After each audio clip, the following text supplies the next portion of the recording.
नारायण नारायण। आज का विषय है यह देखें कि भगवान का प्रेम कैसे पैदा हो।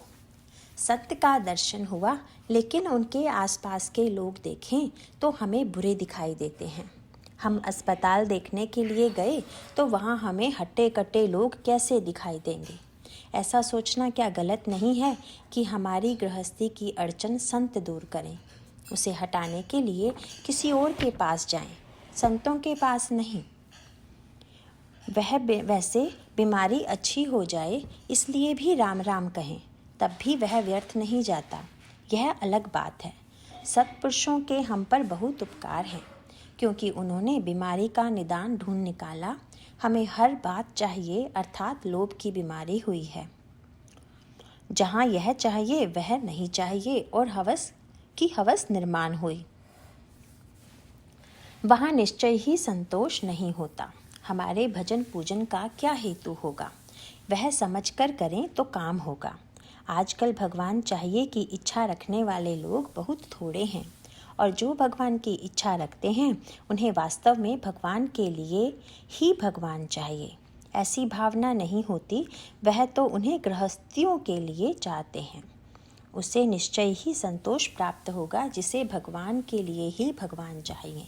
उसे किसी भी प्रकार की शर्त नहीं लगती। उसे आयु की मर्यादा, विद्या, बुद्धि, पैसे, किसी की भी शर्त नहीं होती। केवल लगन या तड़पन की आवश्यकता होती है। सचमुच परमार्थ अनुमान से जानने की बात नहीं है। हम केवल बोलते हैं, कृति नहीं करते। इसीलिए हमें ऐसा लगता है कि परमार्थ हमारे बस की बात नहीं है। न करने वाला काफ़ी बहाने बनाता है। अर्जुन को भगवान ने युद्ध में सम्मिलित होने के लिए कहा। अर्जुन जब बहाने बनाने लगा तब भगवान को दुख हुआ। देह बुद्धि और अभिमान के कारण भगवान की आज्ञाओं के लिए बहाने खड़े होते हैं। हमें व्यवहार में बहाने बनाने की आदत हो गई है। प्रयाग में बेटी बीमार हुई तो मनुष्य तुरंत वहाँ जाता है, और काशी जाना हो तो कहता है अभी संयोग नहीं आया है। भगवान की आज्ञा हो तब बहाने बनाना बड़ा पाप है। किसी साहूकार से यदि कहें कि तुम अपनी सब जायदाद दे डालो तो वह शायद सब दे भी देगा, लेकिन यह सब मैंने दिया है इसकी विस्मृति नहीं होगी। जो देने को कहता है वही दाता होता है, यह वह भूल जाता है। व्यापारी को व्यापार के ही स्वप्न दिखाई देते हैं। उसी प्रकार हम जिसका सहवास करते हैं उसी से प्रेम होता है। यह देखें कि भगवान के प्रति प्रेम कैसे पैदा हो। सहवास निश्चय या आत्मविस्मरण के कारण भगवान से प्रेम होता है।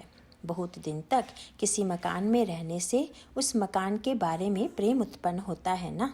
मुंबई में रहने वालों को मुंबई पसंद आती है, इसका कारण है सहवास। गांजे का पहला कश लगाते समय कय होती है, फिर भी आदत से उससे प्रेम हो जाता है। नापसंद या अप्रिय पति के साथ यदि विवाह हुआ तो भी लड़की निश्चय से उससे प्रेम करना सीखती है, यानी प्रेम निश्चय से आता है। राम अपने हृदय में है, यह भावना हम रखें। राम से मैं अलग नहीं हूँ और वह मेरे हृदय में है, ऐसा दृढ़ निश्चय करके वह भावना बढ़ानी चाहिए। नारायण नारायण।